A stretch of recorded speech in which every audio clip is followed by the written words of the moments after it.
بسم اللہ الرحمن الرحیم۔ السلام علیکم ناظرین، میں طارق اسماعیل ساگر آپ کی خدمت میں کچھ تازہ ترین گزارشات کے ساتھ حاضر ہوں۔ ناظرین کرام، جب اپنے ملک میں اپنے گھر کے بھیتی ہی لنکا ڈھانے پہ تل جائیں، جب آپ کے اپنے کاروباری زندگی میں بے شمار راون پیدا ہو جائیں جو اپنی ہی لنکا کو جلانے کی فکر کریں، جب محض اپنے مالکان کی جو خود کرپٹ، بے ایمان، دھوکہ باز اور ملک دشمن ہیں، چمچہ گیری کے لیے بغیر سوچے سمجھے ملکی سالمیت کے خلاف ہذیان بک دیا جائے تو دشمن اس کا فائدہ نہ اٹھائے، اور بھارت جیسا کمینہ دشمن اس کا فائدہ نہ اٹھائے، تو اس سے بڑی لعنتی کیا ہو سکتی ہے؟ آپ جانتے ہیں ناظرین، یہ ہائیبریڈ وار کا زمانہ ہے۔ اب تو اب تو میرے خیال 7th 8th جنریشن جو وار ہے اس کا آغاز ہو چکا ہے۔ پاکستان دشمن ایجنسیاں اس صورتحال سے فائدہ اٹھانے کے لیے نت نئے طریقے ایجاد کر رہی ہیں۔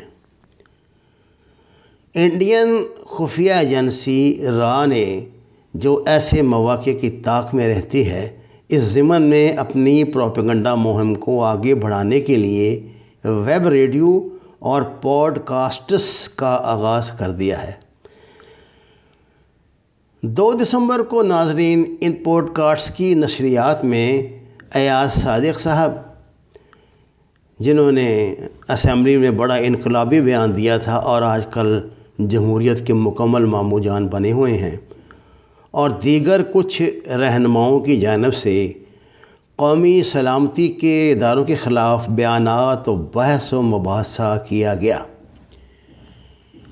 آپ اندازہ فرمائیں کہ یہ لوگ کھاتے پاکستان کا ہیں، سیاست پاکستان میں کرتے ہیں، اور ہذیان پاکستان کے خلاف را کے ان ذرائع ابلاغ پہ بکتے ہیں۔ اب مجھے سمجھ نہیں آتی کہ اس کا نوٹس جو ادارے اس کے ذمہ دار ہیں وہ کیوں نہیں لیتے۔ اب اس کے بعد ظاہر ہے یہ سلسلہ تو آگے چلے گا ہی۔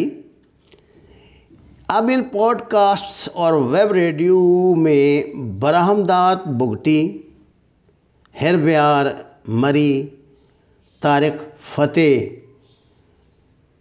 اور ایک اور بڑا اہم کردار اسلم گورا، یہ پاکستان کے خلاف انٹرویوز جو ہے وہ دے رہے ہیں۔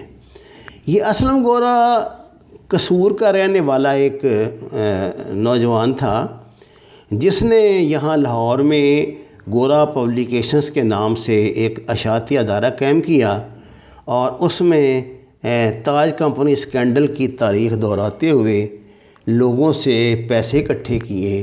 میرے بھی اس میں 1.5-2 لاکھ روپے تھے، میں بھی اس کے متاثرین میں سے ہوں، اور اچھی خاصی رقم جمع ہونے کے بعد پاکستان سے اونے پونے داموں کو جو کتابیں بک سکتی تھیں وہ بیچیں، بڑے بڑے کمیشن دے کے اس بیڑا غرق کر کے پبلشنگ انڈسٹری کا پاکستان سے لوگوں کے پیسے لے کے بھاگ گیا، اور کینیڈا میں بیٹھ کے اب دن رات پاکستان کے خلاف بکواس کرتا ہے۔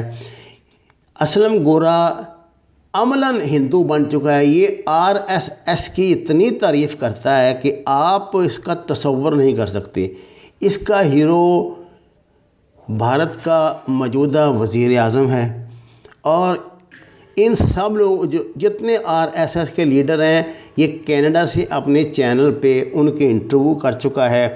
اس کا کہنا ہے کہ اصل میں جتنے پاکستانی ہیں یہ ہندو ہیں، یہ زبردستی ان کو مسلمان بنایا گیا تھا، اور ہمیں اپنے پرانے مذہب کی طرف، پرانی روایات کی طرف واپس چلا جانا چاہیے۔ اس طرح کے لوگ پاکستان میں کم نہیں ہیں ناظرین۔ یہ تو ایک کردار سامنے آ گیا نا، جس سے بھی چاہیں گے یہ بد کلام اور بد زبان اور بے لگام آنٹیز ہیں ہماری، یہ ہوں گی، یا دوسرے یہ سو کارڈ جو ہمارے لفافہ صحافی ہیں، ان سب کو یہ پکڑ پکڑ کے پیش کریں گے، اور ان بیوقوفوں کو اس بات کا علم نہیں ہوگا کہ انہیں تو استعمال کیا جا رہا ہے۔ اب بات یہ ہے ناظرین، دشمن تو اپنا کام کرتا ہے اور انہوں نے کیا، لیکن ہم کیا کر رہے ہیں؟ اس سوال کا جواب جو ہے وہ بڑا مشکل ہے، اور میری تو سمجھ سے بالا تر ہے کہ ایک آخر ضد کی مخالفت کی بھی ایک حد ہوتی ہے۔ ابھی اسحاق ڈار صاحب کا BBC پہ اس حوالے سے جو انٹرویو آیا تھا اس پر بھی بہت سے سوالات اٹھ رہے ہیں۔ آپ محض چند دن کی اچھی زندگی گزارنے کے لیے، اچھی بھی صرف معاشی طور پہ، اپنے ہی ملک کو گالی گلوچ کریں، اپنے ہی ملک کا کھا کے اس کے خلاف ہذیان بکیں، اس سے بڑی بدقسمتی میرے خیال سے تو اور کوئی نہیں ہو سکتی۔ وما علینا الا البلاغ المبین۔ ناظرین کرام، درخواست قرآن اور نماز کو ترجمے کے ساتھ جانیے، ہمارے چینل کو سبسکرائب کیجیے، لائکس دیجیے اور سچ کے سفر میں ہمارا ساتھ دیں۔ آپ کا شکریہ۔